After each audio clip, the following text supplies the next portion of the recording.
રાધે રાધે ને જય શ્રી કૃષ્ણ બધાને। આજે આપણે બનાવીશું એકદમ ઢાબેવાલા આલુ પરાઠા, એકદમ ફૂલેલા અને મસાલાથી ભરપૂર, એકદમ ભરે ભરે અને સોફ્ટ આલુ પરોઠા। તો જોઈ શકો છો તમે કેવા સરસ મજાના આપણા આલુ પરોઠા બન્યા છે। તો તેના માટે મેં અહીંયા કુકરમાં બટેટાના આ રીતે કટકા કરી લીધા છે। બધા બટેટાને આપણે આ રીતે નાના નાના કટકા કરી લેશું।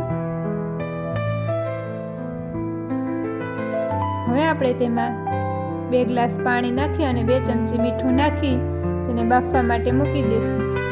તો આપણા બટેટા બફાઈ ગયા છે। હવે આપણે તેને એક પ્લેટમાં કાઢી લેશું। પછી તેની આપણે છાલ પાડી લેશું। બટેટાની છાલ પડાઈ જાય પછી આપણે તેને આ રીતે મેશ કરી લેશું। બધા જ બટેટા સારી રીતે મેશ થઈ ગયા છે। હવે આપણે તેમાં આદુ મરચાં અને લસણની પેસ્ટ નાખીશું, નિમક નાખીશું, લાલ મરચું પાવડર નાખીશું, ધાણા જીરું પાવડર નાખીશું, થોડીક એવી હળદર નાખીશું અને થોડીક એવી હિંગ નાખીશું અને તે બધાને આપણે મિક્સ કરી લેશું।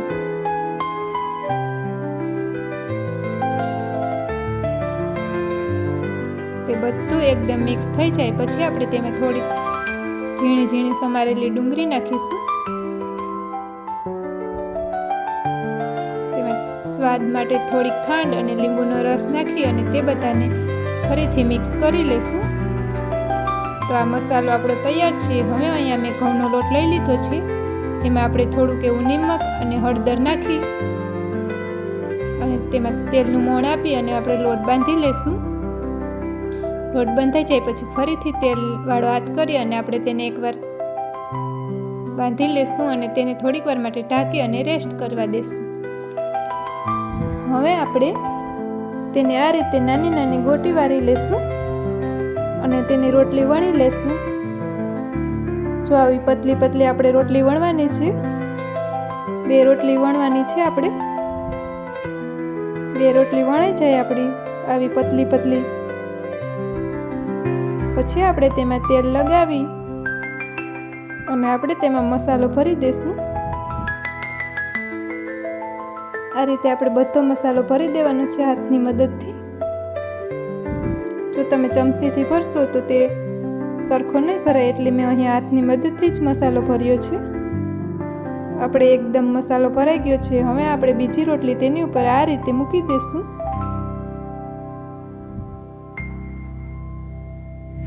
અને તેની સાઈડની કિનારી દબાવી અને આપણે હળવે હાથે વેલણ પાછું મારી દેશું। હવે તવો ગરમ થઈ જાય પછી તેલ નાખી તેમાં 1 ચમચી અને આ રીતે આપણે પરાઠા શેકવા માટે મૂકી દેશું। હવે આપણે પરાઠાને ફેરવતા જઈશું એટલે તે સરસ મજાનું પાકી જશે।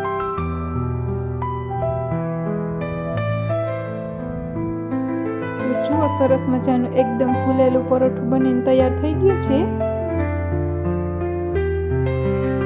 હવે આપણે તેને ડીશમાં કાઢી લઈશું। તો આવા પણ સરસ મજાના તમે પણ એકવાર જરૂરથી પરોઠા ટ્રાય કરજો અને આપણી ચેનલને લાઈક, શેર એન્ડ સબસ્ક્રાઈબ કરજો।